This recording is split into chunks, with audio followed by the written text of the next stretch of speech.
दोस्तों आज हम स्पेशली बात करेंगे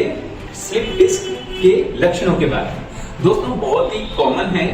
हर घर परिवार में आपको ऐसे पेशेंट मिलेंगे जिनको स्लिप डिस्क का प्रॉब्लम रहता है। स्लिप डिस्क एक आम भाषा में एक इस तरह की बीमारी है जिसमें हम बात करते हैं कि कमर में डिस्क की वजह से नस दब जाती है और दबने की वजह से मरीज को तकलीफ आती है, पेन होता है। नमस्कार दोस्तों, मैं डॉक्टर हेमराज कोरवाल, डायरेक्टर कंसल्टेंट मानस हॉस्पिटल से। मैं आपको बताना चाहता हूँ कि शुरुआती लक्षण क्या है। तो दोस्तों जब भी पेशेंट को स्लिप डिस्क होगा या स्लिप डिस्क से संबंधित कोई प्रॉब्लम होगी या इस तरह की कोई बीमारी होगी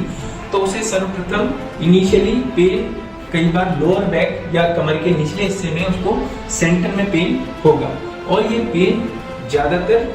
आगे झुकने या फॉरवर्ड बेंडिंग से बढ़ता है और पेशेंट जब उखड़ू बैठता है या नीचे स्क्वैट करता है तो ये पेन बढ़ता है। और जैसे तकलीफ या स्टेज आगे बढ़ती है दोस्तों, ये पेन किसी एक साइड में, राइट या लेफ्ट साइड के हिप एरिया में या आपके कूल्हे के हिस्से से होता हुआ नीचे की तरफ पैर में ट्रेवल करता है और शुरुआती अवस्थाओं में ये हिप में रहता है और हिप के बाद ये धीरे धीरे आपकी जांघ और पैर के पिछले हिस्से मतलब पीछे के भाग में होता हुआ एडी तक कई बार ये पहुंचता है और इसका जो नेचर है वो बहुत ही तीखा, तेज, शार्प पेन पेशेंट को महसूस होता है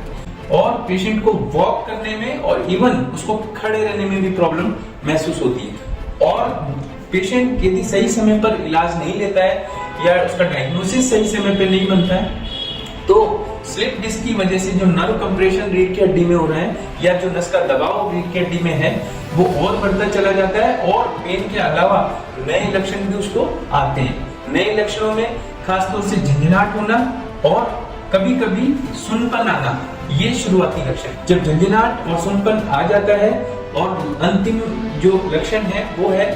कई बार पैर के अंगूठा या पैर का पंजा ये सुन्न पड़ने लग जाता है और कमजोर हो जाता है। तो दोस्तों